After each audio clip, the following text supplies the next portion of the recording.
తెలుగు సినీ పరిశ్రమ ఇప్పుడే కష్టాల్లో ఉంది. ప్రేక్షకులు థియేటర్లకు రావడం తగ్గిపోగా నిర్మాతలు ఫైనాన్స్ వర్కర్స్ ఫెడరేషన్ సమస్యలు, సినిమా అమ్మకాలు, ఓటీటీ ఒత్తిడి వంటి సమస్యలతో ఇబ్బంది పడుతున్నారు. ఈ పరిస్థితుల్లో కూడా నిర్మాతలు టికెట్ రేట్లు పెంచడంపై మొగ్గు చూపుతున్నారు. ఇటీవల హరిహర వీరమల్లుకి టికెట్ రేట్లు పెంచినా పెద్దగా ఉపయోగం లేకపోయింది. అయినా డబ్బింగ్ సినిమాలకు కూడా రేట్లు పెంచి సాధారణ ప్రేక్షకులపై భారాన్ని పెడుతున్నారని విమర్శలు వస్తున్నాయి. ప్రేక్షకులు అభిమానులను దోచుకుంటున్నారని, ఇదే పరిశ్రమ క్షీణతకు కారణమవుతుందని అంటున్నారు. ఆగస్టు 14న వార్ 2 కూలీ సినిమాలు రిలీజ్ అవుతున్నాయి. 2 డబ్బింగ్ సినిమాలే.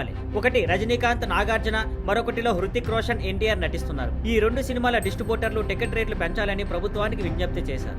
ఆర్డర్ రాకపోయినా ఈ పెంపుకు లాబియింగ్ జరుగుతుందని వార్తలు వస్తున్నాయి. తమ భారీ ఇన్వెస్ట్మెంట్ త్వరగా తిరిగి రావాలనే ఉద్దేశంతో నిర్మాతలు రేట్లు పెంచాలని చూస్తున్నారు. తమిళనాడులో ₹200 మల్టీప్లెక్స్ టికెట్ తెలుగు రాష్ట్రాల్లో ₹400 చేరే అవకాశం ఉంది. సింగిల్ స్క్రీన్ లో కూడా భారీ తేడా ఉంటుంది. ప్రేక్షకులు ఈ నిర్ణయాన్ని సోషల్ మీడియాలో తీవ్రంగా వ్యతిరేకిస్తున్నారు. లాంగ్ వీకెండ్ కావడంతో 2 సినిమాలు చూడాలనుకునేవారు ఉన్నా పెరిగిన రేట్లు ఒకదాన్ని మాత్రమే ఎంచుకునేలా చేస్తాయి.